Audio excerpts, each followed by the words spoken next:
Welcome to the Cinematologist Podcast. I'm Neil Fox, and joining me as ever, I'm delighted to say, is Dario Linares. Hello, Dario. How are you? Hello, Neil. Great to talk to you. I'm very well, in fact. Yeah. Enjoying some time off, feeling good, bathing in the luxury of Schadenfreude that is the news right now.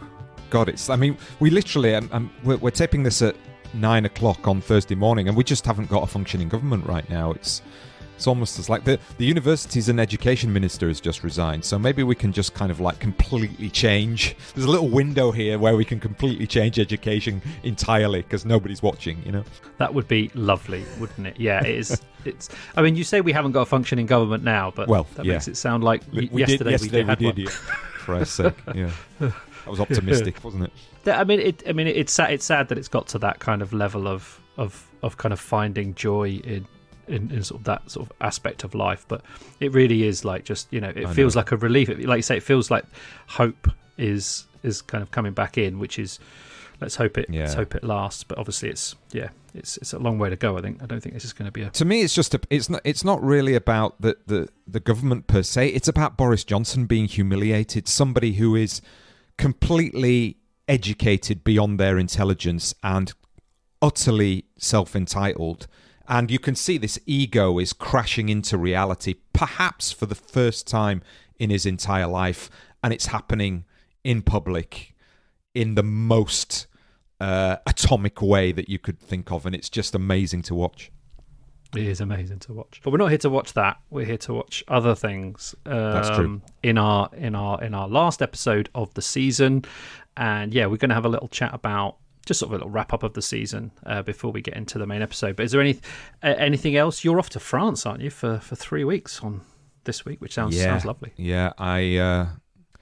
Yeah, driving to the south of France. Just dropped £1,000 on getting my car serviced, so that's always fun when that happens. But yeah, just really looking forward to. It's funny because like holidays now are sort of holidays from certain types of experience that you have to engage with when you're, you know, doing your work and all that. And just like simple things like remembering to charge stuff up or just being on a screen all the time. And just I'm really looking forward to just taking my notebook and writing with, you know, with a pen with my hand. And I've a couple of years ago I got a really nice camera and I haven't had the chance to really experiment with it. So I think what I'm going to do is with the newsletter, I'm going to just take a load of interesting pictures and sort of edit them and put them up and sort of talk about where they are and what have you for the August newsletter. That's my plan. But also, just watching and playing a lot of tennis, which I've been enjoying. Just interesting chat online about Nick Kyrgios, the bête noire of Wimbledon, having debates about whether he's good or bad for tennis. Yeah, interesting. And then watched Nadal last night, was just incredible. I mean, you know, you're a sports guy. I posed the question on Twitter: is there anyone? Is he the greatest competitor in the history of sports, not just tennis? I can't think of anyone who is just more committed to winning, you know, and playing through to win at all costs. You know, that's really interesting. Yeah. That's a good one to ponder over the summer. It's interesting you were saying there about the photos for the newsletter because I've kind of got a little bit of a twitch in my eye from screen time, and I've got this book to finish, so I'm kind of committed when I hand the typescript in on the 22nd. Well, I say hand it in. I'm going to email it. I just want to go away for my 3 weeks without a computer. You know, like I'm going to take some books and you know I'll take a pad to watch stuff. But I'm just the idea of having that.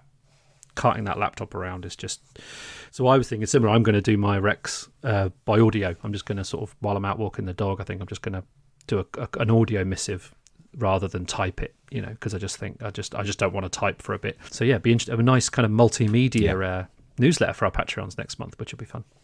Yeah, that's for sure. So hopefully lots of nice images of the south of France. That's about it.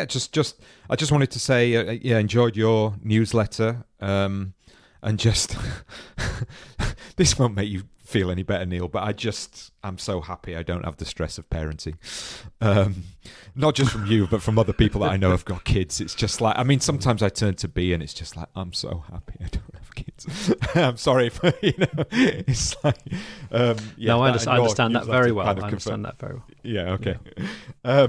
And yeah, just very quickly, thanks to Ian McPherson for writing on his blog as a response to our Top Gun episode, our Top Gun chat, and he's a Patreon subscriber, and he wrote us a really nice long email kind of in response to what we'd said about Top Gun. I said, look, do you want to turn it into a blog, and we'll put it up on the website? And he did that, and I think it was just a nice sort of take on riffing on some of the things that we talked about in the episode. Yeah, for sure. And I think some of those are resonant in the film that we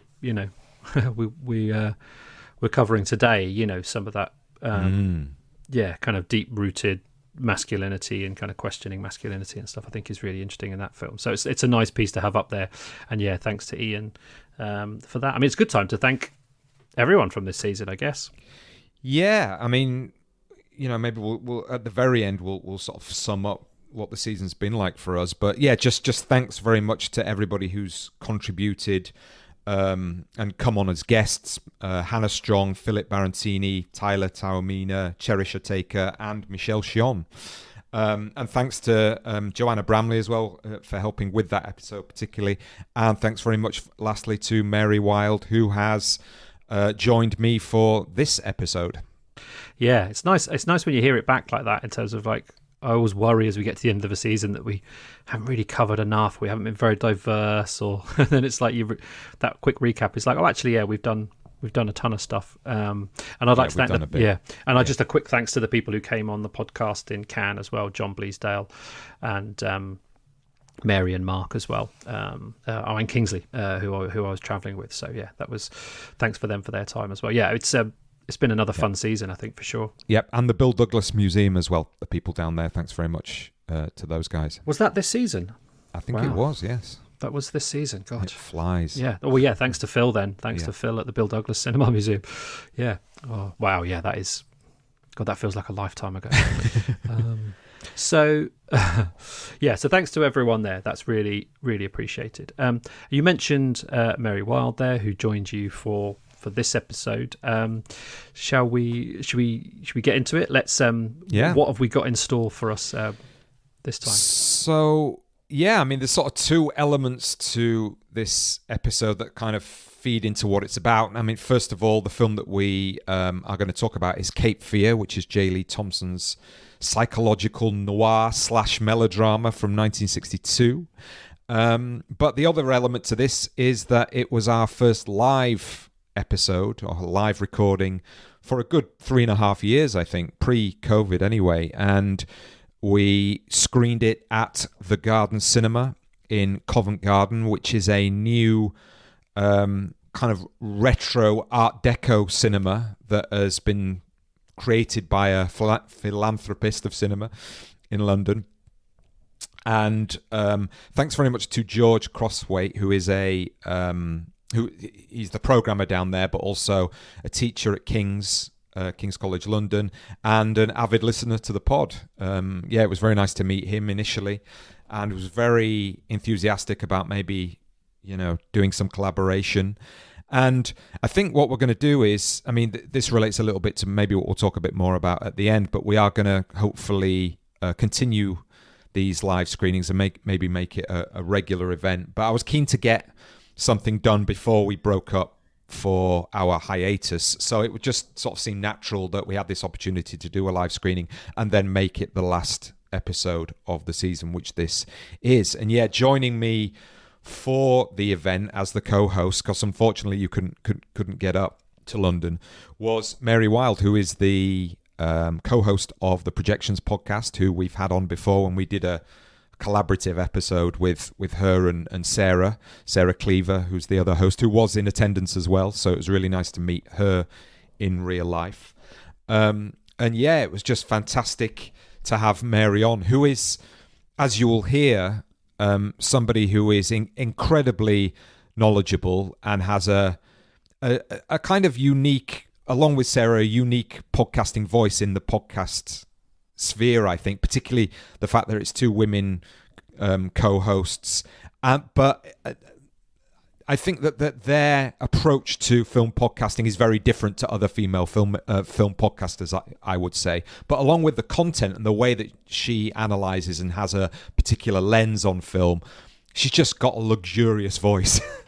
So I'm just kind of jealous of that to begin with. So you'll hear that now, what a great voice sonorously she's got, which is very much a counterpoint to my own, I think. But I think it kind of worked well together, and yeah, it was just a really nice conversation. We did the usual intro for about 10 minutes, and we had quite, a good crowd in attendance and some really interesting questions. So all in all, it was a fantastic return to the live space for the podcast, I think. Yeah, I'm pleased that you managed to find someone with as velvety voice as myself to accompany you on the stage. But no one's as velvety as you, Neil. Too kind. But no, it was really great to have Mary join you and us for this episode. And yeah, it was a strange experience listening back. I think it feels, as I sort of said about forgetting about the Bill Douglas Cinema Museum episode, this kind of episode for us feels like a long time ago now, not just because of the pandemic, but because of the way the podcast has shifted, It was kind of strange, but in a really lovely way to slip back into something we used to do all the time, both together here when it started and then separately. That was the modus operandi of the pod for so long, and it was just lovely. And what was lovely about it was how quickly it felt like a cinematologist episode. Mary's I think it's a great choice for that, and then as our listeners will hear now, the audience, a lot of whom hadn't been to an event before that we'd hosted, kind of got it straight away. And it feels like a really good cinematologist conversation, which it was just so lovely to listen back to. So yeah, well done, Dario. Thanks to everyone for coming, and certainly thanks to the Garden Cinema for hosting us. Fantastic. So let's get into it then. This is myself with Mary Wilde and the audience at the Garden Cinema watching Cape Fear.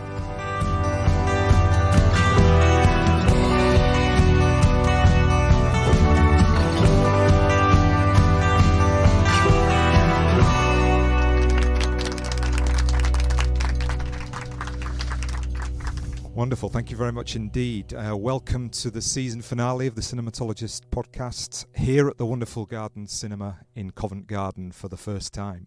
For those of you who know the podcast, you'll remember that we've done live recordings quite a number of times in the early days particularly, but obviously this is the first one for 3 years, so cut us some slack, if we make some mistakes. We're just coming back into this.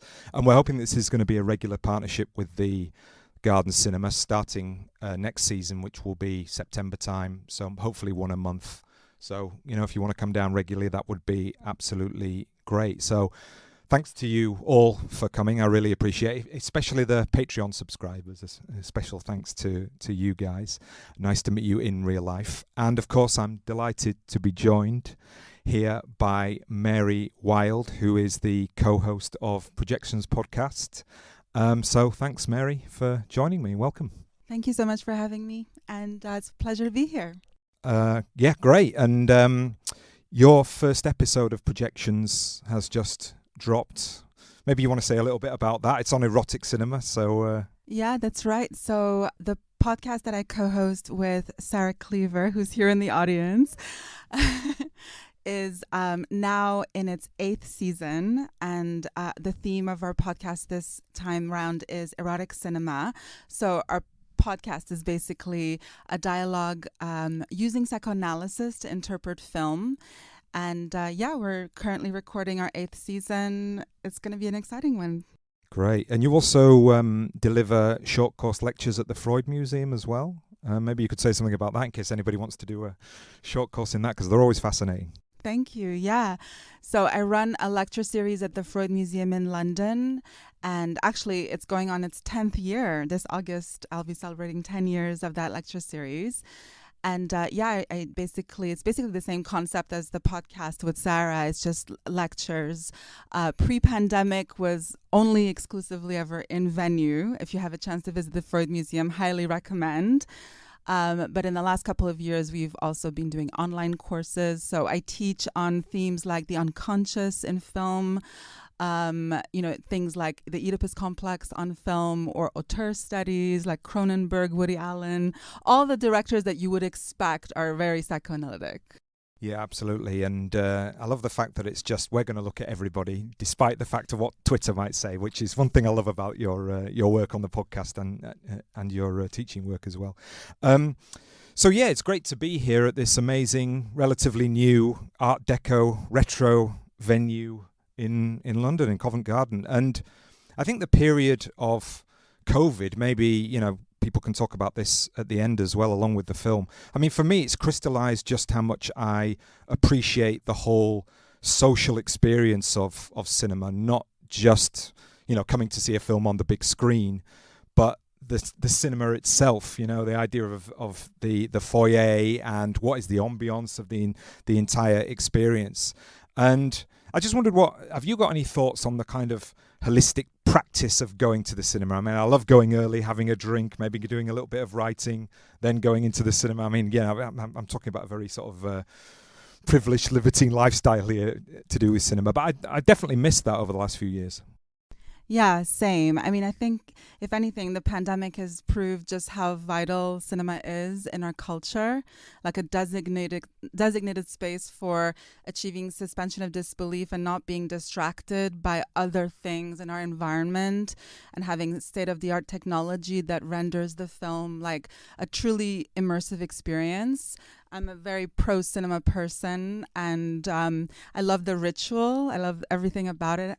Every design feature of the cinema I'm a fan of. And I especially pay attention to decisions that I make around where I sit and whether or not I have a snack, how my own conduct inside the cinema affects other people. I'm a bit of a purist. I think that's something that I think has gone by the wayside. I mean, we were in a screening the other week, weren't we? And there was literally two people next to us, and they got through 3 bottles of wine in an hour and a half. And it became more kind of like the focus of the screening rather than the film itself. So I think that sort of sense of the cinema environment as social contract is something that maybe has changed over the last few years. Yeah, for sure. I think maybe that's another reason why we desperately need the etiquette of the cinema to make us conscious of our behaviors with respect to other people and how we're actually operating in that environment. So I think it keeps us classy. Well, I'm sure that this audience came with that in mind for sure. So yeah, we're screening Cape Fear as part of the Garden Cinemas celebrating Film Noir season. I mean, I think it's a question as to whether this is film noir in and of itself, I think. Maybe it's a point, again, for discussion later. The film's adapted from a novel by John MacDonald called The Executioners, and it was scripted by James Webb, directed by the prolific J. Lee Thompson, and, as all of you will know, it's starring Cary Grant, Robert Mitchum, Polly Bergen, and Lori Martin, and quite a few other famous, familiar faces. The Bernard Herrmann score is pretty iconic, and I think we can talk about all of these afterwards. I looked up the New York Times review, actually, and it said the first line was, "A cold-blooded, calculated build-up of sadistic menace and shivering dread is accomplished with frightening adroitness in J. Lee Thompson's melodrama." So it's interesting to see whether the noir and the melodrama and the thriller aspects intersect in this film. But I wondered, are you a film noir fan? And, what is it about the genre that perhaps opens up for a psychoanalytic reading, maybe? Yes, I am a fan. It's a genre that shows troubled, broken people. So it makes us wonder and feel curious about how they got that way. They're making irrational choices. Things that we as viewers, we're having that kind of objective distance from them. We can see that they're making a mistake, and yet they can't help it. They're sort of like they seem to not be able to resist their own downfall. And that's a very psychoanalytically intriguing condition.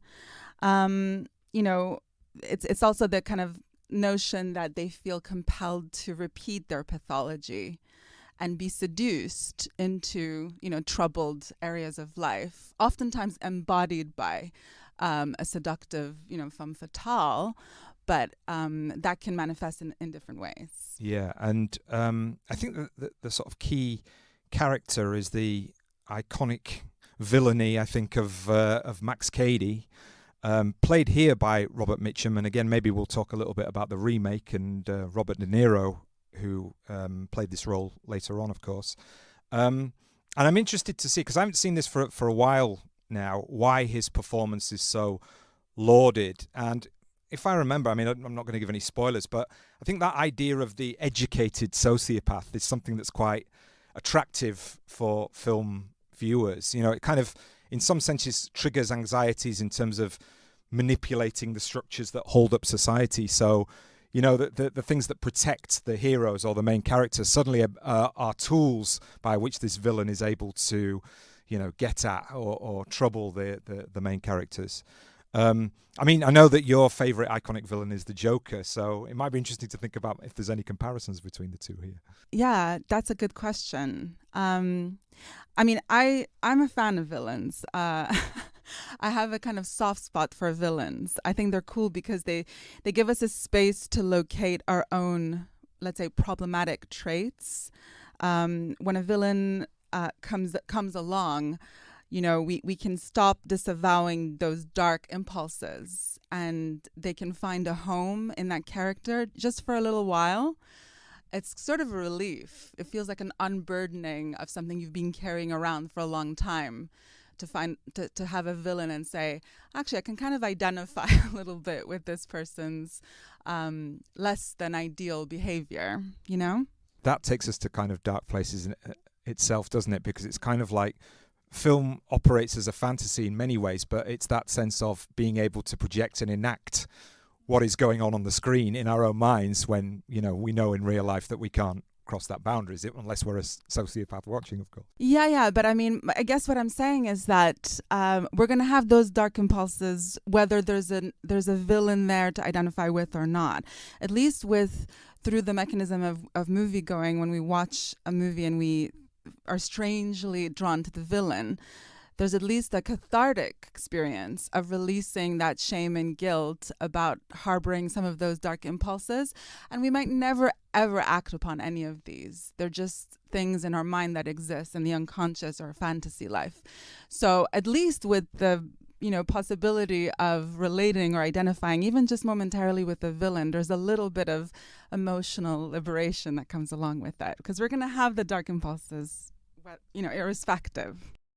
Very true, very true. Now, I'm told that the DCP print is absolutely spectacular, so let's get on with it. Let's watch Cape Fear. All right.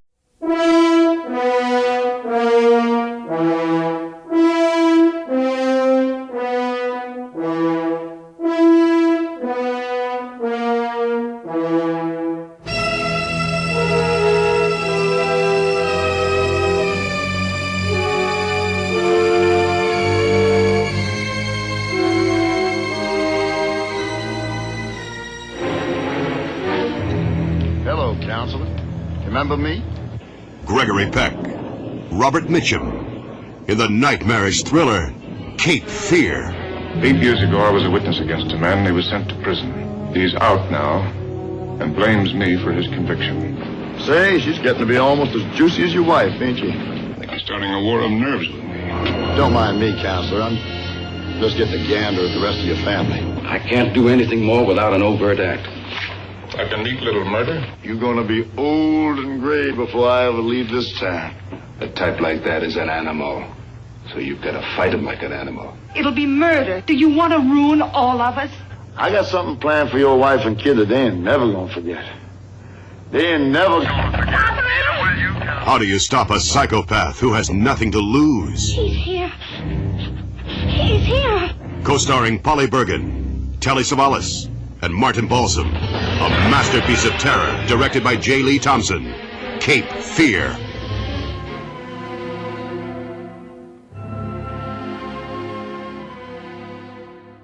Right, we're back. Wow, I'm exhausted. That's quite a film. I know, unbelievable. It's interesting when you sort of think about films where people say, "Oh, it was well shot," and that can mean a lot of things. But the first thing that was just sort of struck me. I mean, we'll get onto the Robert Mitchum and everything later on, but just how beautifully crafted this film is. It's just everything. The director seems to know exactly where the camera needs to go, how the movement is going to work. The blocking in terms of the relationship between the camera positions, the movement, and where the actors are, and just the lighting is kind of incredible. I mean, I feel like when next time somebody says, "Oh, that was a well shot movie," say, "Well, have you seen Cape Fear?" Then come back and talk to me. Yeah, and it seemed like the vision was really hinging on distilling the emotion and really capturing that on the screen. It was like surgical precision, the way that they were getting at the, all the kind of anxiety and dread and suspense in the whole cat and mouse thing. Obviously on the part of Sam Bowden's family. But then on the other hand, Max Cady had this strange kind of nonchalance, detachment, almost like dissociated from the things that he was perpetrating. And that was all really well captured. I felt like so much of the cinematography was very much aimed at capturing these like emotional dissonances. For sure. And I was just watching a documentary, the making of it on YouTube, and it was kind of like something that was old, and there were interviews with the director, Jay Thompson.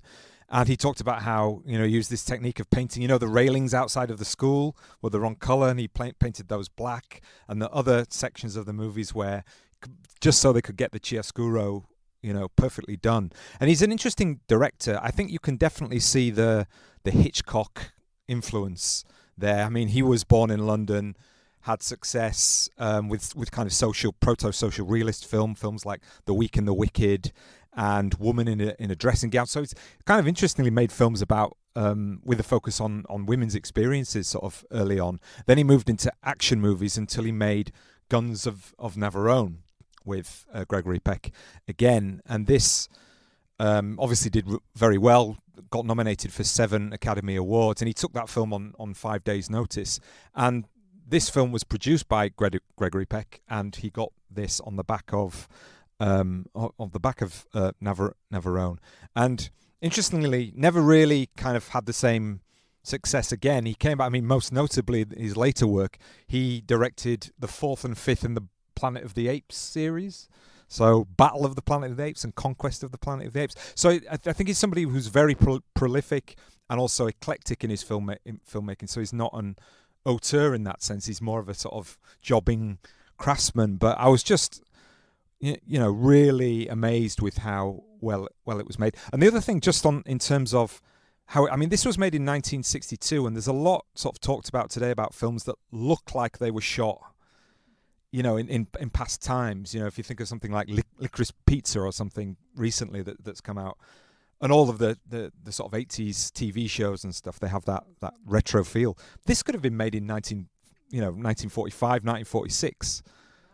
And it's the same period as the French New Wave. So incredible that sort of came across to me, I think. It's sort of very stripped down. There's not so much of the culture that's coming in to distract from what's going on. It's very much like driven by the spontaneous feelings of the characters. Since you mentioned Hitchcock, I read somewhere that was he actually meant to direct this initially? Yeah. Apparently he was sort of earmarked for it. And then am I right in thinking that? Can someone, I see a couple of heads nodding. I don't know the story behind it. I don't know what went on for Hitchcock to then exit the project. But it sort of lends me to wonder, like I feel curious about wondering how it might have looked, or felt if it had been Alfred Hitchcock. But I think it's very, very well executed here. No, absolutely. Yeah. And, how much of this, though, is dependent on Robert Mitchum, really? I've never... It's like that face, it's almost sort of, without doing it down, it's kind of cartoonish in its in it's the features are so interesting to look at. And then, he wears a hat. That the hat just offsets it with the cigar and everything like that. There's just something about that aesthetic that's incredibly visually pleasing to follow around, no matter what he's doing, Yeah. There's never a dull moment with him on the screen. Like even when he seems just sort of not doing very much, he's very watchable and captivating. He's got a real presence, and it's very imposing in every scene. And there was a line where Gregory Peck said something like, he didn't say anything outwardly threatening, but it was implied. Like it's sort of this idea that his very presence is somehow like feels pernicious, and that really comes across. Yeah, and it's the body as well. I mean, his chest is doing a lot of work here. It's like it should have his own agent or something like that. It's just, it's exactly, and it's interesting now. There's a lot of how can we say this, well-buffed actors today, but it's interesting to see that, and it still has the same effect, even though it's not kind of shapely in that sense. Do you know what I mean? Yeah. Like he definitely wouldn't have got on like Love Island. He doesn't have like an 8-pack or anything, but he still has this very imposing, very sort of like strangely, I suppose, captivating, but like oddly off-putting as well. Like it's a whole combination of things going on. I think it's also just the fact that for me, it's his facial expressions, his eyes, the way that his eyes sort of study a situation. Like you said earlier, he's an educated villain. Like he spent time analyzing this family's every move. He's like a real pro stalker. He's not like one of these amateur people who just like will do a Google search on you. Like he has intel and it's all very material stuff. Like he knows this family's every beat and every move. And it's for me, it's really captured in those final scenes on Cape Fear, where the camera really closes up on him, and it's you can see like almost the devotion that it would take a stalker to get him to that point of total obsession and a consuming desire to invade this family. And he just really looks like worshipful in a weird way, like the way that he's lit and his eyes are looking up. It's just the fact that his entire face like dominates the screen. It kind of made me think of Maria Falconetti in Passion of Joan of Arc. It's like that level of devotion and worshiping. You don't want to get a stalker like that. There's an amazing scene. Just talking about the end as well. There was one moment when it just reminded me of Apocalypse Now. Where the guy sort of smears his face, and then you can see the eyes going up, and he comes around to strangle him. That I'm sure that Coppola ripped that, because it looks exactly the same.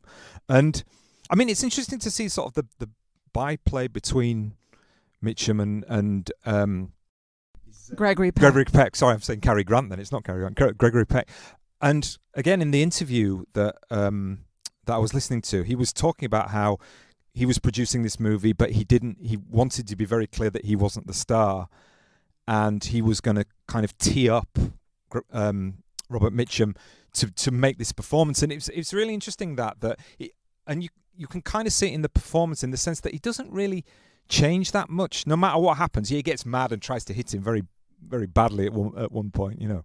Very terrible sort of fist fight that goes on. But then throughout, even when the worst of the worst is happening, there doesn't seem to be much in the way of sort of changing kind of emotional response. And that, I think, allows Mitchum then to be what he is in this role, I think. Yeah, for sure. Like it's a very, I guess, comradely move from one actor to another to kind of let Robert Mitchum really have his shining moment as a performer and give us like a really chilling portrayal of a madman. I guess watching it again, all the way through it made me think so much of the story structure of kind of like a doppelganger situation or a double, where you have like these two guys who essentially are it's like they're living the same life because one is stalking the other, right? I mean, Sarah will know this because I'm always talking about William Wilson on the podcast. This is Edgar Allan Poe's short story about a guy who's getting stalked by his exact lookalike. And it's like infuriating because no matter where he goes and turns around, there's the guy again lurking in the corner. And in his story, he even has the same name and looks very similarly, dresses the same. It's just that he talks in a hushed, whispered tone. And I feel like this concept in Cape Fear is also kind of built around that same structure of the infuriating possibility that your exact clone in some way, or you're someone who has an interest in your life the way that you do, like he's copying you and like following you, always lurking in the shadows, is just there. And it's really irritating and like terrifying. I couldn't help but think that maybe, I don't know if I'm jumping the gun here, I don't want to preempt your questions or discussion points, but I couldn't help but think that maybe this whole story is just like an allegory for Gregory Peck externalizing his demons in the form of a psycho. And maybe it's just, these are all just his own obsessions. Well, I think that there is something to that, because I think at the very opening scene, there is a sense that he's playing these lawyer games and pushing the boundaries of morality, and there's that little scene at the beginning where Cady's watching and they're with the judge and he said, well, we can't adjourn because of this. And there's a little snide look on Gregory Peck's face, like, yeah, I've won that little battle. So I think it kind of alludes to the there may be a compromised morality that Gregory Peck has. And I think in the book that's much more expanded in the sense of whether he actually saw Cady, do what he said he saw, and whether it was just a case of this is a bad guy that we need to put away, and it doesn't kind of matter. And some of that is discussed by the Martin Balsam character, where it's kind of like, they're having this sort of moralistic discussion about what you can and can't do. You can't put somebody away just on the possibility that they may do something. Yeah, exactly. But it's just even the fact that he, in a way, is putting his family in a very risky situation, and it's on Cape Fear. I mean, even just like the topographical significance of that, he would rather give himself a convenient narrative that there's a madman on the loose and his family is like compromised, wherein a lot of the decisions that he's making are directly influencing like his family. And I just can't help but wonder how complicit he is, and he doesn't want to admit that. It's just have a convenient scapegoat to have and say that's the villain over there. I'm innocent, Yeah. It's usually the way. And I think it's interesting in terms of we've got a roving mic, so we'll hand that around for any questions or comments anybody might have. I'm looking forward to hearing those.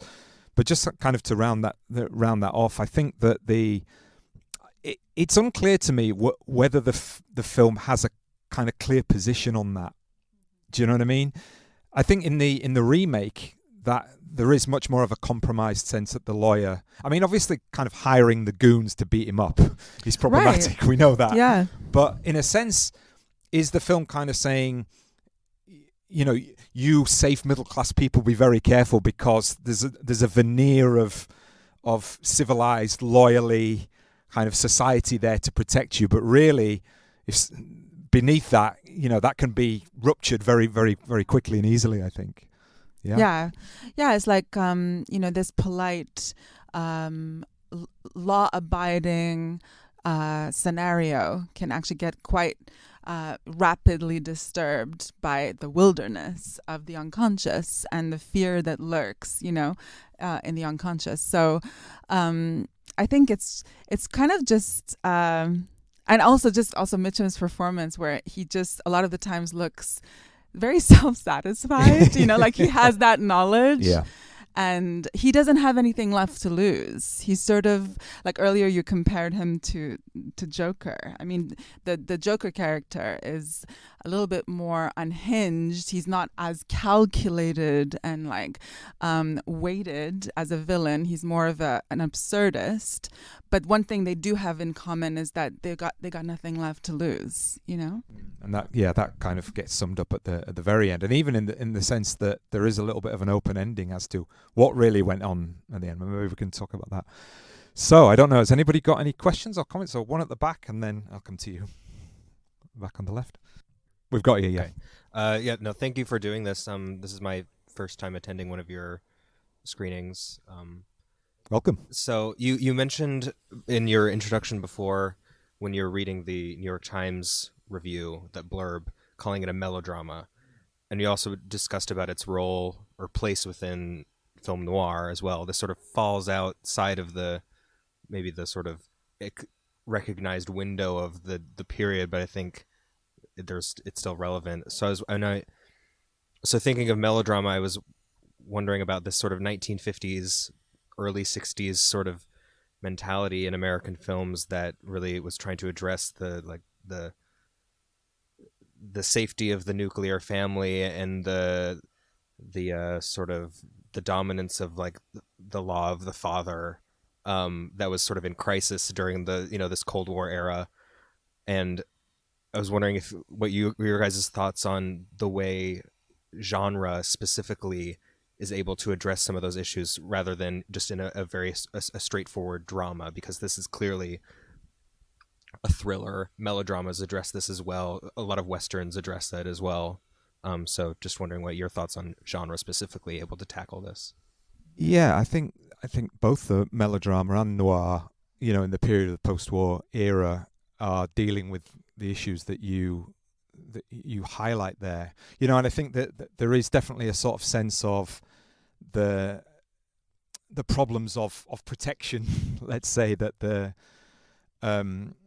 family are suffering here. You've got this patriarchal figure, and all of Max Cady's kind of, his interest is in the daughter, and that obviously is trying to sort of trigger the most horrific kind of ideas of patriarchal protection that is disappearing here. I think within genre itself, I think it just operates as a way of having set tools that audiences recognize, and then that they can move from.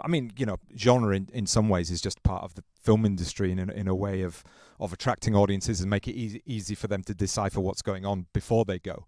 But then there is this sort of underlying sense that all of the aesthetic possibilities, and whether we're talking about the kind of lighting and the idea of the characters being trapped, or then the way that the music, the Herrmann score is very much on the nose, let's say, we'd probably say today, and saying, oh, this is how these characters are feeling right now. Even from the moment when Cady sort of walks in and then doesn't help the woman with the books getting up, and we've got a little bit of a kind of underlying musical score that says, oh yeah, well, you're not supposed to kind of trust this guy. So that there, it's film. I think genre is just structural language of audio, visual meaning making.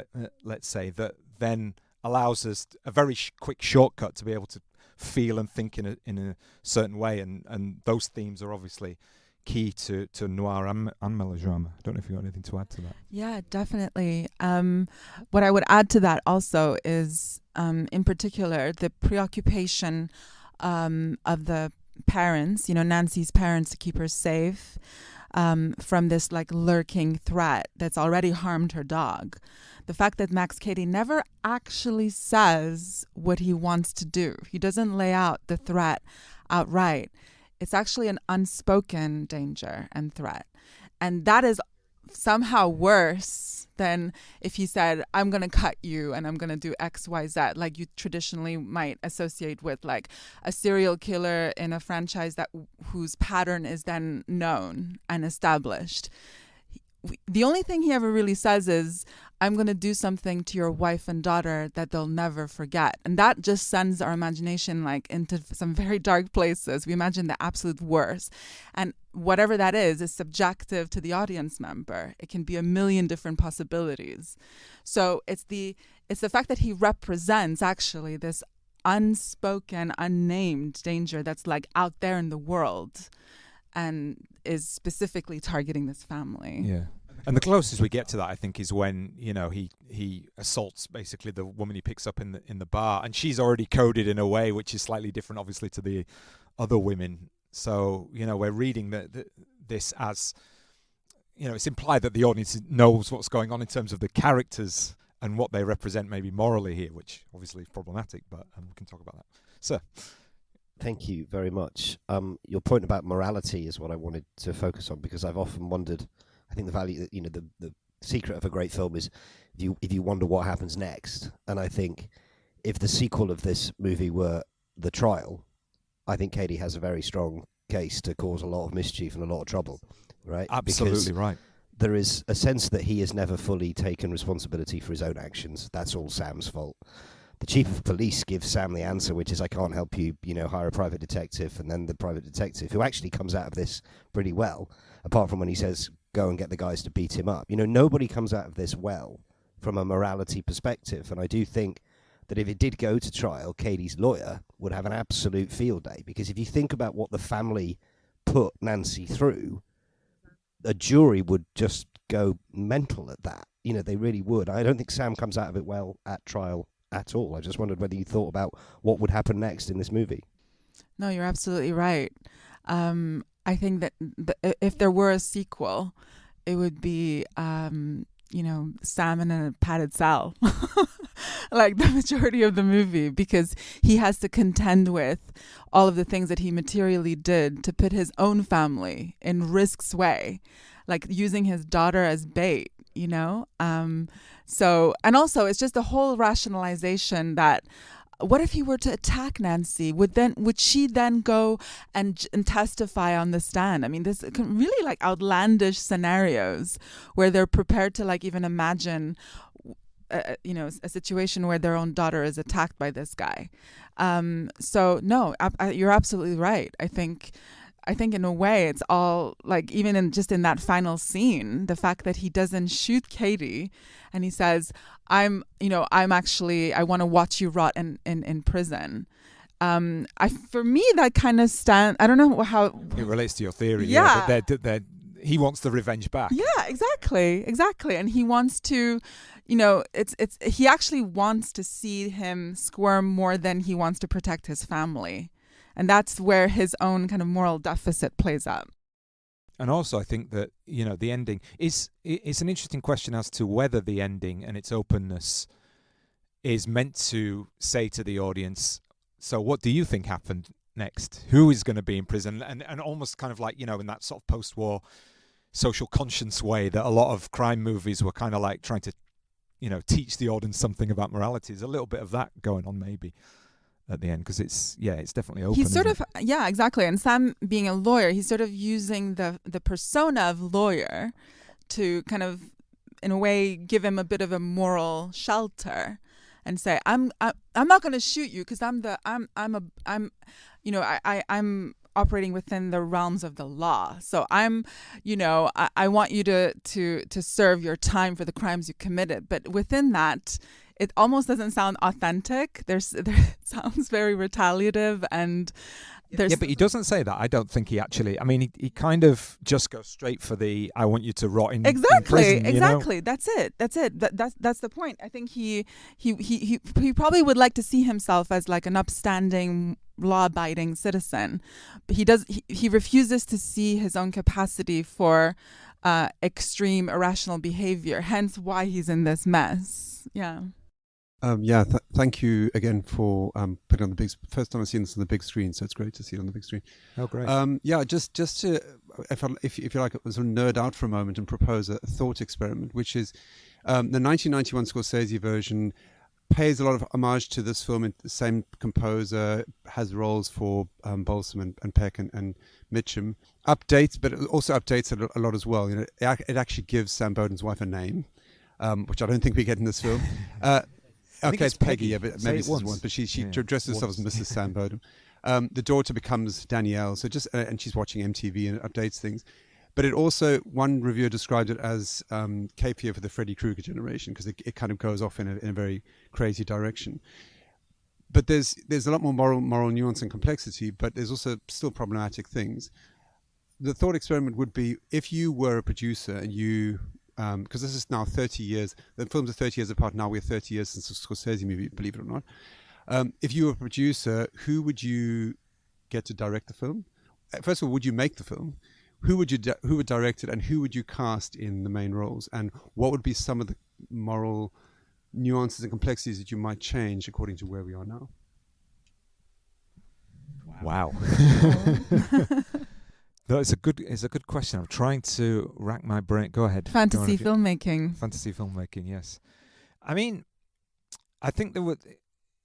I haven't seen the Scorsese one for a little while. I mean, you were saying that you just watched it last night, and I think it plays around a lot more with the daughter's character as being kind of sexually active, let's say, compared to in this movie. I mean, and just as an aside, is it me, or does the daughter kind of look weird? It's just got a sort of doll-like. I don't know whether it's like because she was made up or something. She almost looked really like a weird miniature woman. Yeah. It was like from Chucky from Child's Play. Yeah. Anyway, sorry. But yeah, who could direct? Who could play this? I mean, like Ari Aster probably might be an interesting, and that would maybe take it off on a kind of even more surrealistic, weird tangent. Maybe. I mean, we had De Niro before. I'd love to see somebody kind of who would be cast against type to play somebody really evil like Max Cady, like someone like Ryan Gosling, I think. You know what I mean? You take the shirt off and he could do the buff thing, which you'd need these days, but then he's got that snide. I think he can do kind of like, I'm too cool, and then add that to, I'm going to kill you. Might be kind of interesting. Yeah, and he was also in a movie called A Place Beyond the Pines, which is and that kind of in that. Kind of part of the world as well. So he fit into that landscape well. I was actually thinking for Max Cady's character or role, what's his name? Caleb Landry Jones. Oh right, because he's so creepy, and he's like, I can just see him like suddenly appear, out of nowhere, and it gives me the heebie-jeebies. It's not really playing against type because he tends to, like in Get Out, he was sort of that character, but I feel like he could do that. I mean, there would be a lot more today, wouldn't there, about the ways in which Cady was doing the stalking. I think you'd have to have incredibly much more complex. Well, he'd be an online stalker. He'd be online all the time, and that kind of thing. Identity theft and I think there would be some hacking going on. For sure, and I don't know whether you could play straight up the lawyerly. You'd have to sort of adapt the story in that sense. I think in terms of where the morality of the lawyer is, because is there any such thing as a completely uncompromised lawyer these days? There isn't a sort of Gregory Peck who could be like, he's just, as unreproachable as a persona as you can have. I don't know if you've got any ideas yourself, if you thought about it. Well, actually, the Nick Nolte character in 1991, the twist is, I don't know if it's a spoiler, but he actually was, actually Cady's defense lawyer and buried a report because he thought he might get off, and Cady discovers this in jail. So the revenge is slightly, again, more nuanced, and he's having an affair as well. So the woman he attacks is Cady's Bowden's mistress. So it's all, I mean, from a screenwriting perspective, it's actually tighter because it sticks more with his point of view. In terms of, I just wondered if a current version might be a bit much more diverse, because obviously this is a very white tale set in I think in the Carolinas. I think Cape Fear is. So I think Ari Aster is a good call, but I think it might be interesting to be in the Jordan Peele canon and someone like Jordan Peele, and just see if you can bring the nuances of justice in America more into it. That it's not as forgive the term black and white as it is in these two films. No, I think that would definitely happen. Yep. I just thank you, by the way. I just thought that there is a film actually that is very similar to this. It's Yorgos Lanthimos' The Killing of the Sacred Deer, and which I think, it's pretty much nuclear family, one father, kind of upper middle class. I think he's a surgeon, and there's a mother and a daughter, and then there is this kind of poor kid. So that it increases the class dynamic of this situation, and then that poor kid is played by someone who is what's his name? I can't really. Barry Keoghan, something. Yeah, who works very well for that character. Very good for that character. Yeah. So yeah, I thought that is a good kind of more contemporary example for something that is trying to deal with similar matters. Yeah. I think actually there are a number of these films. I know you're doing kind of erotic cinema. There's a load of 80s erotic cinema. But I think there is a cycle of, kind of weird revenge fantasies or, thrillers from the 1980s. I think one's called Unlawful Entry, and it's with Michael Keaton. And there are other examples of that where, you've got basically a kind of stable setup. Then somebody comes in and actually Fatal Attraction. Yeah, absolutely. Yeah, very much so. Like this kind of, character that is unwanted that enters into that nuclear family. I mean, it's almost the same type of family as well. It's, two parents and a little girl. And actually, in Cape Fear, the dog gets killed, and in Fatal Attraction is the bunny getting boiled. Yeah. So but the dog gets killed too, I think. Am I thinking about that wrong? I don't in Fatal Attraction, there is a dog that gets killed. Is there? Oh no. Right. Okay. Oh yeah, that's right. Yeah, Funny Games. Yeah. The poor dogs, they always get it. And I think also in Single White Female, there's a dog that gets harmed. Yeah. And the Hand in the Rock. Yeah, there's so many of these different sort of iterations. I cannot help but also think of, this is probably a very tenuous link, but the Pasolini movie, Teorema? There's a kind of stranger that enters into the family circle, and they all kind of emerge from that encounter completely transformed. So I think maybe there's something there about, families kind of just minding their own business, and then there's this intruder that invades their space and radically changes them. You could add to that the Fresh Prince of Bel-Air as well. An outsider with a very different background. I bet it's much, much nicer scenario there. Yeah, just to sort of expand on what the gentleman mentioned earlier. For me, it's really about that kind of. Hello. Yeah, there.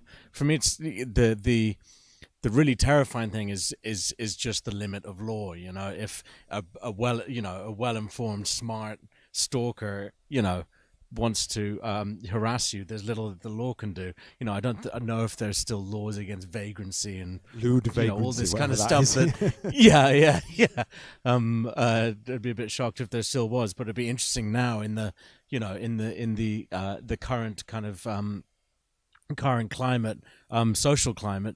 What are the, how would that look? How would a smart, well-informed person who wants to get at you, presumably now the law has evolved, and presumably there are smarter systems in place to protect people, but interesting around social media and around other avenues that harassment can happen. And just the other thing that occurred to me is criminal lawyers particularly must be worried all the time that people are going to come back. I mean, it strikes me as something that they're quite a very logical kind of anxiety that criminal lawyers must have for whatever reason, if they, guilty or not guilty or whatever. It must be a real interesting thing. But that experiment of thinking of what a contemporary version of this, I think, is because while I was watching it now, I was like, why did he make it? Why did Scorsese remake this film?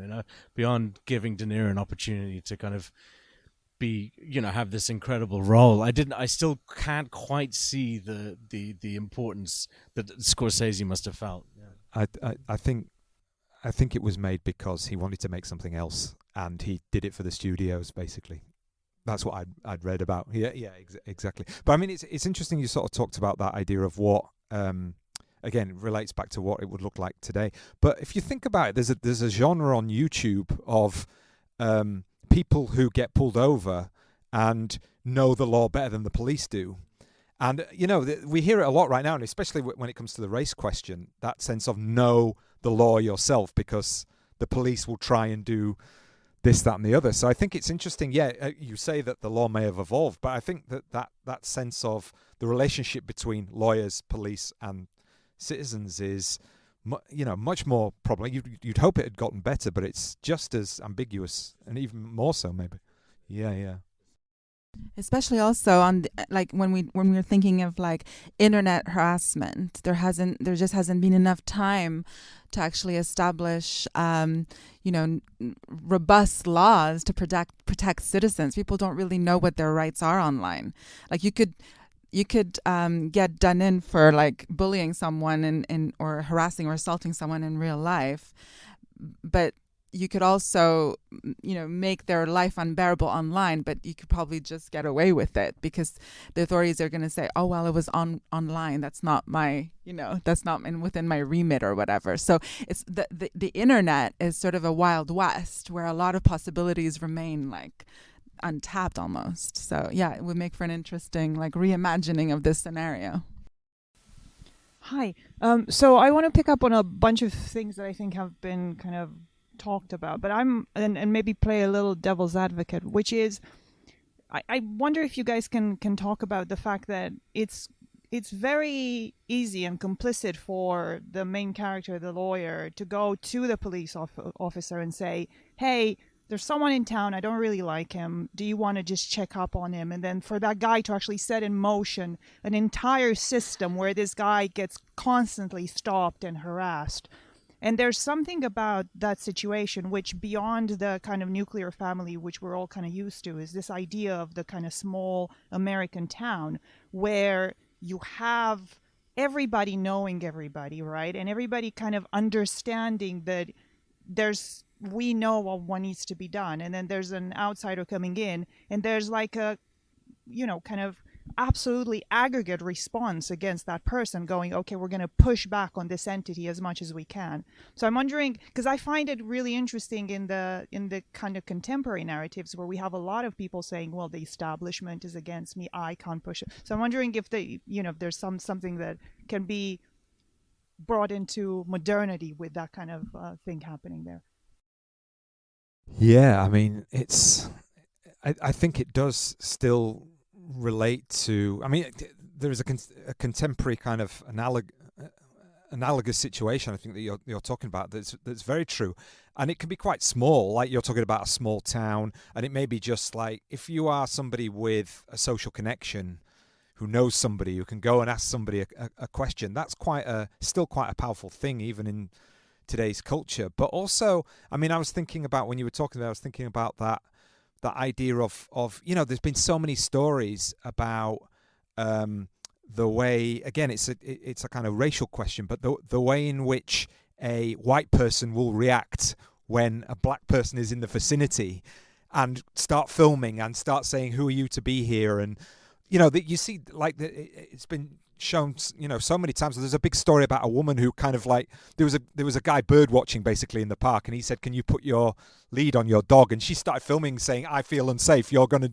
do something like that. And I think that I don't know whether the film is really kind of focused on that in terms of critiquing it, but it sets it up as a parameter for the way that Gregory Peck can just go to his friend and say, okay, you're going to do this, and get somebody put in jail for a night just on his say-so, which is, hugely problematic.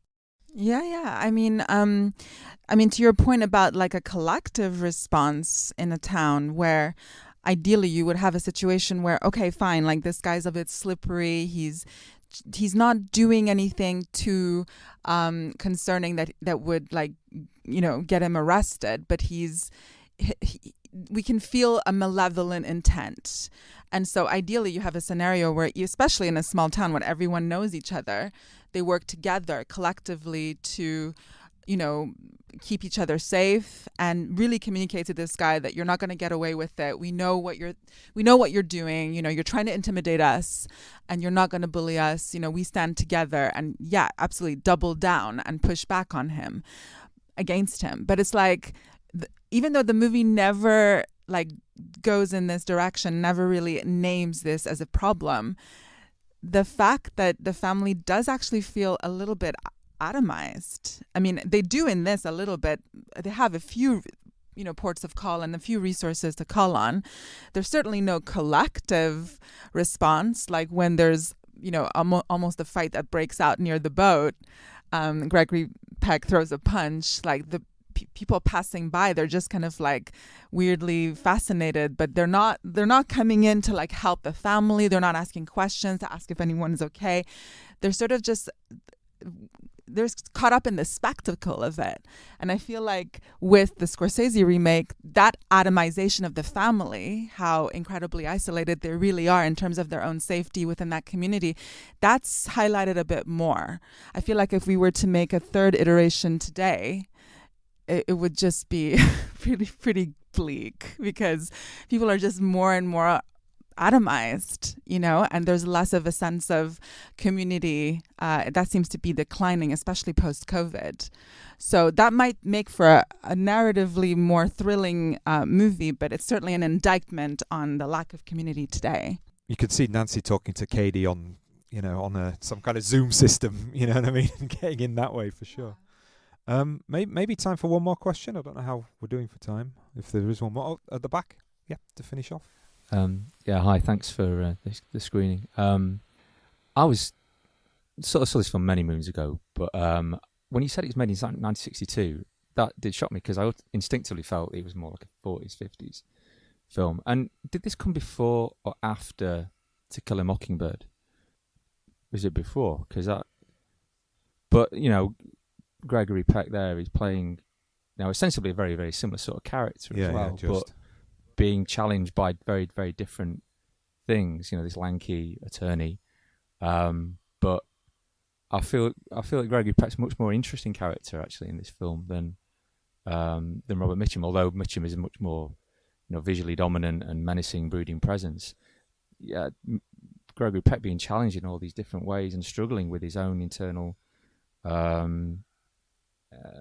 His own internal morals is interesting, and how do you see this sort of thread between Gregory Peck playing Sam here and when he's playing Atticus Finch as well? Maybe like a year later. Yeah, I mean, I don't know. It's difficult to say when where whatever actor takes decisions at certain points in time. I know that he was going through this process of wanting to make more movies, more being a producer, which obviously a lot of actors create production companies in order that they can make work that they want to make. But interestingly, before this was Guns of Navarone, in which he is quite morally compromised in certain senses. I mean, obviously it's the World War II setting, but still there are moral questions that go on in that film, but there's a lot of films that Gregory Peck made where he is unimpeachable, and he's lost his wife and he's just kind of like this figure of American masculinity or something like that. But I mean, I don't know.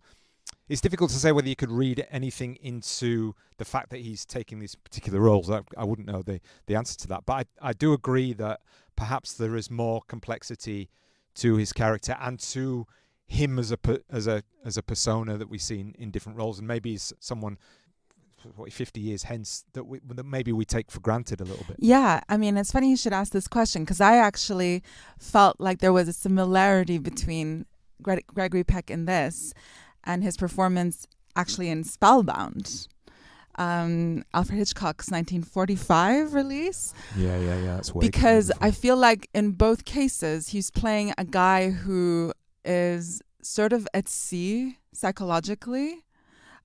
In terms of Spellbound, I mean, I think he actually has amnesia, and he's actually he's actually rather fortunate, because he's got this like team of psychoanalysts helping him like figure things out, and they're actually like helping him along, piece together all these seemingly insignificant details about his life, and he finally realizes what's going on. Whereas I think in Cape Fear, he's also sort of lost. He's a sort of lost soul, but he wouldn't admit it. He wouldn't admit that he has this crisis of morality or some kind of frail psychology. So that makes him actually much more vulnerable, because at least in Spellbound, he's he's saying, like, I'm messed up. Here he's got this persona of professional and pillar of the community, and he would never admit that he maybe he's suffering on some level. So I feel like there's more of an affinity there for me. Yeah. Well, I think we're about out of time. I'll let you guys go for a drink. Thank you very much for coming for this first event at the Garden Cinema. I hope we'll see you again maybe in September time. Thank you very much, Mary, for joining me. Thank you very much. And yeah, we'll see you soon. It was obvious to me that of the two parts, Max Cady was the stronger part. I mean, he was the threat. When he walked into a scene, everyone was on guard, so to speak, wondering what he might do next. I played a good guy, more or less a predictable guy. In size, the parts were about the same. So I wanted a very strong actor for the role. And I thought that Bob Mitchum was a great idea. Oh, in the name of heaven, pay him off, buy him off, give him some money and he'll go away, but don't do this to us. Polly Bergen, I had seen her sing, and I think I had seen her in a film, but I liked her very much, and I thought she was just right for the part of my wife. Sam, I'm going to make a humiliating suggestion, and it's humiliating for me. You hire yourself a private detective. Now, that's all you can do. You get Charlie Severs. Now, if anyone can dig up something we can act on, he can. I'd seen Martin Balsam in several films. One, of course, was Psycho, and I always felt that he was such a fine actor. And when we interviewed him, I knew that he was absolutely right for the part. So you're a lawyer, and you believe in due process. But it's your family, not mine. Great. So once again, thanks very much to everyone involved with that. And also just, I didn't mention before, thanks very much for many of the Patreons for coming. Some of them were friends of ours, like Ed Miles and Jill Harker was there. And thanks to my other half for coming as well. But then several of the Patreons came on a comp ticket. So it was just nice for them to sort of see us, or see me live, but see the sort of process of the podcast live. So Neil, over to you. Had you seen Cape Fear recently? I know you watched it last night, and what did you make of the points that were raised?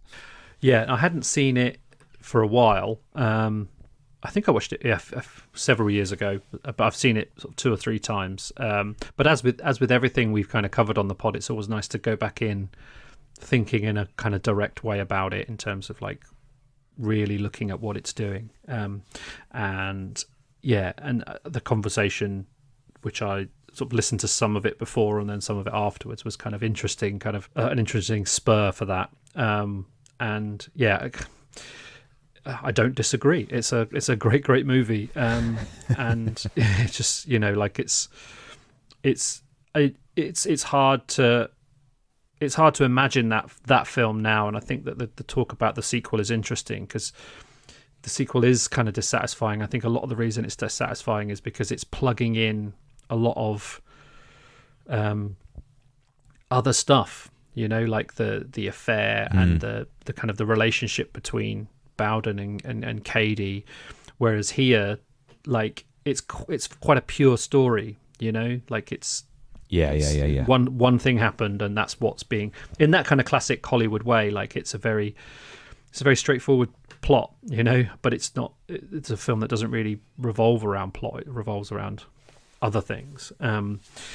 So yeah, it was kind of thrilling to go back to. I liked the discussion of genre, and when I was rewatching it, you can definitely feel J. Lee Thompson's kind of urge to make it about the melodramatic and the family unit.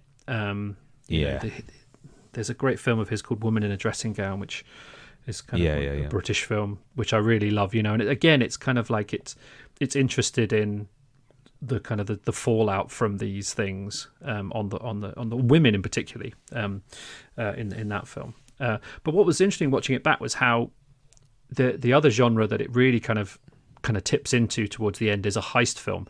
And what I mean by that is like that structurally it lays out the blueprint for how they're going to get out of it. Like there's that really great scene where Peck basically says, this is what we're going to do. So you were kind it's of a bit Mission Impossible, isn't it? It is, yeah. It really it's a bit kind of like, this is what we're going to do, and then we'll do it, kind of thing, Yeah, and what's great about that is because you kind of know that you're waiting to see those beats, but you're waiting to see how Cady's going to respond. Because it kind of sets him up to, because you are kind of invested in him, really. Through Mitchum, you're kind of like, you're really curious. He's a very, very transgressive character, isn't he? Like he's abhorrent and brutal, but he's also, there's something about him that you're kind of really interested in his plan. Which is a great part of the villain, isn't it? Like what's his plan, and how's he gonna kind of get out of it, or how are these two things going to align? So that was interesting to see that kind of play out. And yeah, just you talked a lot about Mitchum, which I think is fair. Just one of my favorite stars anyway. But what I think was really interesting was listening to the kind of the talk about the lawyer, and this is Peck's performance the same year that he's done Kill a Mockingbird.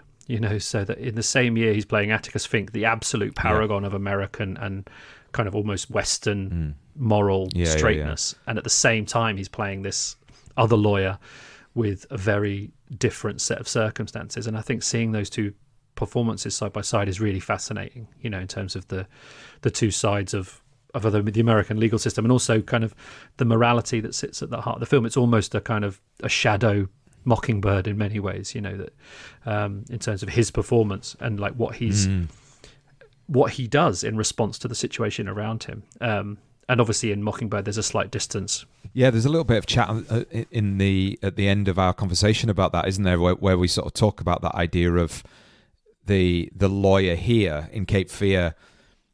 You get a sense of maybe there is a sort of moral compromise that has been made. I mean, it's not as much as in the remake and not as much as in the book, but there is a kind of allusion to it.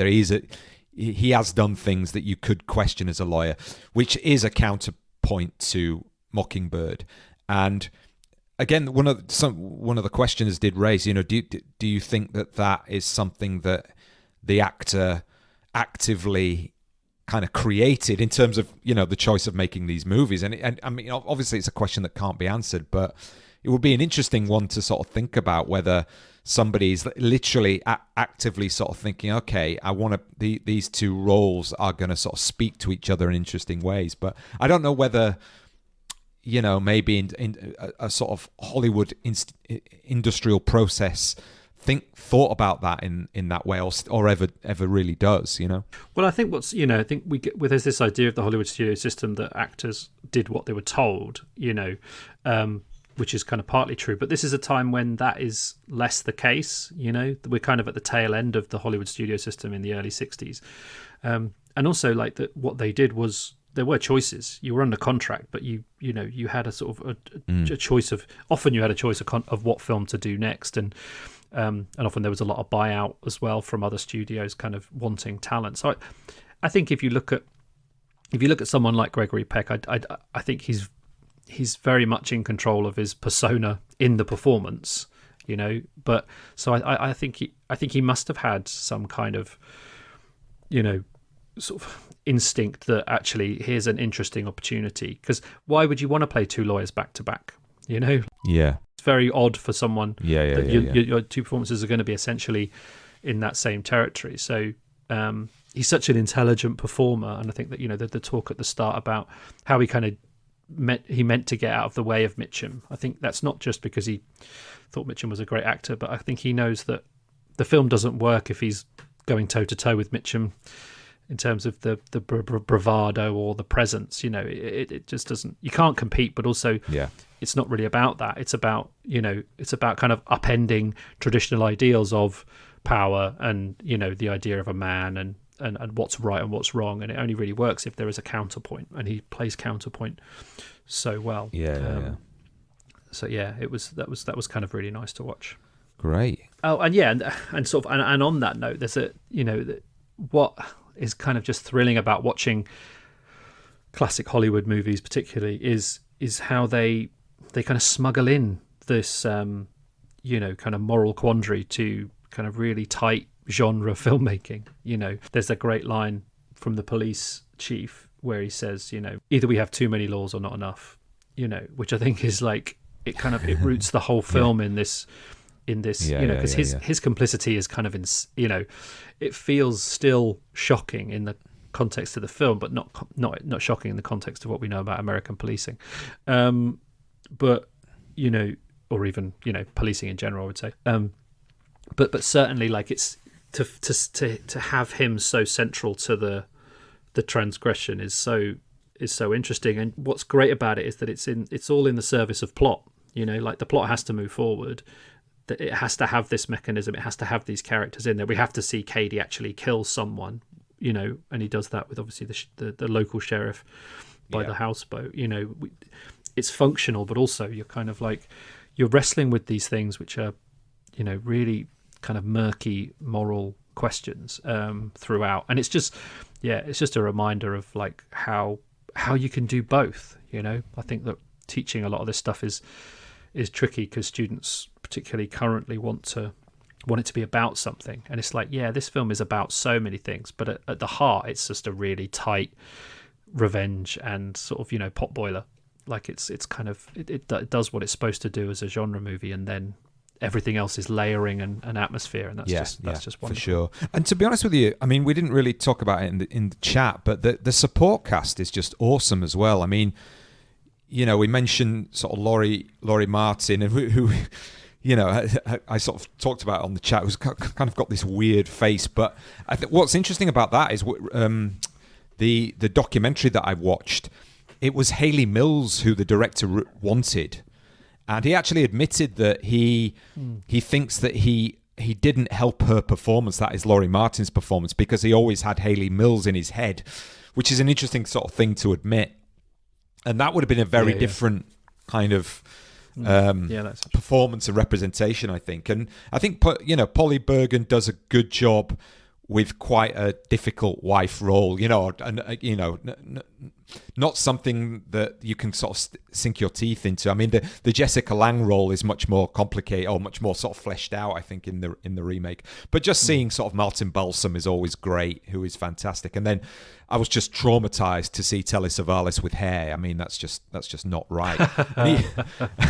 and even Barry Chase, I think, who plays Diane Taylor, you know, the woman at the bar, I think he plays a really important functional role here, you know, because it's kind of tapping into that. There's a little bit of that problematic old Hollywood thing of she's a woman who kind of deserved it, but then it gives her sympathy, I think, a little bit. But again, it's very sort of dubious, that. But she is a sort of allowed that sort of sense of, I'm not going to, you know, I've been kind of raped and assaulted and I'm just too scared. And that whole scene where she leaves is played quite lengthily, to giving her that time to express those sort of emotions. Yeah, I think it does. That's kind of odd in that sense, and kind of rare that the moral complexity of the after is kind of played out like that. And what I find really interesting is that it's played.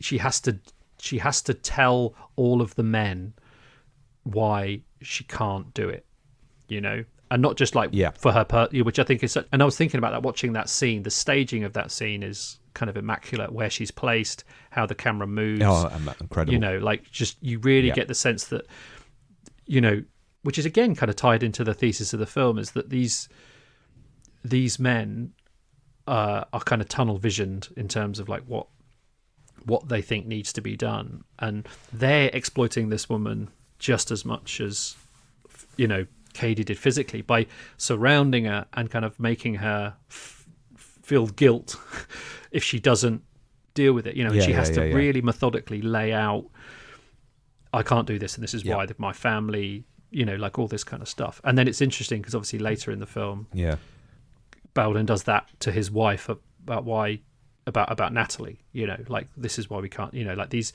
explanations are really interesting in terms of like, you know, but what she's made to stir up by men who we are supposed to think are on the right side of all of this, you know. And it does that a lot, where, like you say, it kind of puts, and that sort of came out a lot, it puts the character, but then also the audience, in the position of saying, well, what's right here, you know, like they have very little concern for her. It's all about what she can do for them and for Kate and for Bowden's family, who is the upstanding, you know, which is why I think that putting her in that position of someone who traditionally in Hollywood has been told they deserve it is really interesting, because then it does flip it, I think. It does, I think. In the aftermath, you know. And obviously we don't see what happens as well. You know, it spares her that. But that's all done in the presentation. It's all done in that scene of the assault is again a masterclass in sort of editing and camera framing, because it's just all about the power of the physicality of Mitchum, you know. And then interestingly, in the scene where she does leave, they kind of present Gregory Peck to her as if to say, are you really going to deny Gregory Peck the justice he deserves? It's sort of that obvious, but, you know, an amazing sort of, again, masterclass in visual storytelling in that sense, I think. Oh, absolutely, yeah. So, Neil, who would you cast in the next remake of this 30 years later? Okay, so I love this question. I instantly thought of Oscar Isaac in the Max Cady role. Oh, yeah, great call. You know, thinking back to Ex Machina mainly, you know, that there's, again, that kind of brutish charm and sort of malevolence under the surface. And I thought Robert Pattinson in the Sam Bowden role. Wow, that's an interesting, because that's slightly younger, maybe? Slightly younger, although I bet they're probably about the same age. But we always think of Pattinson as younger, I think. Maybe. But because I think that, you know, particularly in his work for Cronenberg in the mid-2010s, you know, I think he could slip into, you know, and in High Life as well, there's that kind of sense that he's got this kind of dark past, you know. I think we associate him with a particular type of character that I think would be interesting to see slip. Yeah, well, you know what, I was thinking about you know, on the night, and I couldn't come up with one for the lawyer, but then I was thinking, you know who I'd really like to see as the lawyer? Christian Bale. Ooh, yeah, because I'd like to see that as a sort of a flip side of a kind of American Psycho type character, you know what I mean? That character, but with all of the psychotic edges not there, but still that sort of slipperiness and loyaliness there, you know? Yeah. And that's interesting, because that's a kind of character we've not seen Bale play. Yeah, absolutely. And the first director I thought that I would want to see take it on is Lynn Ramsey. Wow, yeah, that would be good. I think that you look at, you know, particularly like You Were Never Really Here, but I think that Lynn Ramsey directing Oscar Isaac and Robert Pattinson in a Cape Fear remake, I would be front row. We'd be all in for that, wouldn't we? Yeah, for sure. Yeah. So that was what I thought. I just thought that, you know, that kind of tangle of masculinity is right up her street, from you know, from You Were Never Really Here, and she's so interesting in terms of, and also I was thinking, like, you know, visually, who's a filmmaker who can make you feel like you're in a really cinematic space with dealing all of this stuff, and that a lot of this stuff is coming through the visuals, and that's who I went to straight away. So yeah, great question. We'll have to tweet her that, say that's your next project, Lynn. On you go. Yeah, well, that's something that they do on projections, isn't it? So yeah, it is. That's what Mary and Sarah do all the time. They're constantly pitching, so they can have that one. You know, it's not as if Lynn Ramsey is somebody who gets an awful lot of support, considering what bloody genius she is. You know what I mean? For Christ's sake. Absolutely. Okay, so yeah, brilliant. Thanks, Neil, for listening to that and watching the film, and of course, your fantastic insights. I think that you win that. I think you've won that game in terms of the remake. So yeah, it's the end of the season. We are done for a few months until maybe mid to late September. I don't know. Have you got any kind of overarching thoughts about this season? Again, it's always kind of like looking back, as you said. Have we done enough? Have we covered enough? But at the end of the day, you know, I think our sort of, you know, our output is not weekly or twice a week, but, you know, that sort of within those sort of 2 episodes we tend to put out a month, there's a lot in them. And I like the fact that then our audience kind of has to wait a little bit, you know what I mean? It's always keep them wanting more, don't overburden them. Yeah, and I think that the one thing I've noticed from this season particularly is I think that we've got very comfortable with that understanding in terms of like that the listeners will come with us when we drop, and that we don't feel, I no longer feel harried to have to come up with episodes to get them out, but I think that hasn't been married to a kind of a laziness in the episodes. I think that we've done some good work here, and I think a lot of that is that we know that audience is there, and we want to take it seriously. We don't want to just assume that we can put out any old trash. That and it's made those conversations and those episodes really fun to do. Fun to research, fun to watch the films, and fun to talk about them with you. It's been really enjoyable. That's the thing, is that I think that I'll take away from this season is actually, that these were not cobbled together episodes. We spent a lot of time thinking about who we wanted on and why and what those episodes felt like, and I feel like that's a good thing going forward, is actually that there's we don't have to feel like we can kind of talk about anything, and it's nice to end on an episode that returns us back to the kinds of episodes we did at the start. It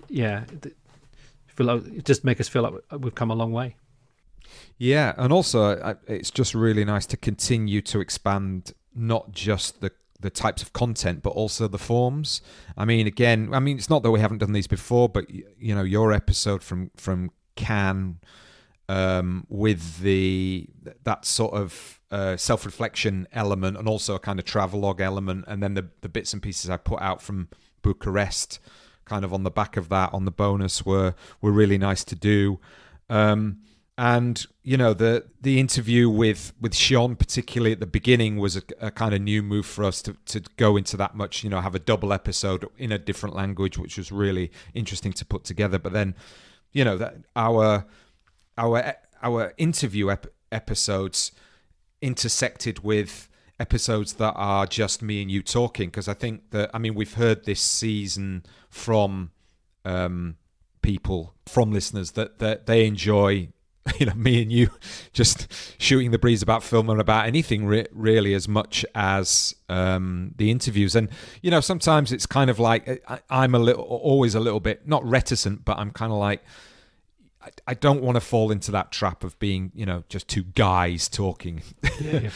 There's got to be a sort of point to it, but I think that the way that we've set those up in terms of having the focus that we have has been really, really interesting. And as you say, I think returning to the live episode at the end has been really good. And I think next season there's going to be more live episodes, and there's also going to be a move towards sort of more research collaborations, particularly from me, because I've got a couple of projects that are related to other research work that other people have been doing, and I've been commissioned to kind of create podcasts around that. So again, that's going to be a new move for us, which is going to be really interesting.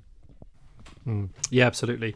Yeah, I think that I think 7 years in, I think we can trust that we know what we're doing in some sense, and trust our listeners as well. Like when they say we like this, kind of build it in, and obviously the great thing about that the main episode in the middle, where it was just the two of us, we were in the same room, which was lovely, and we hadn't done that for ages. So that was just a lovely chance to just get together and talk about film. And I'm feeling the urge to get back in the cinema space as well. So I'm looking at a couple of possible venues for for live screenings down here in Cornwall as well, moving forward.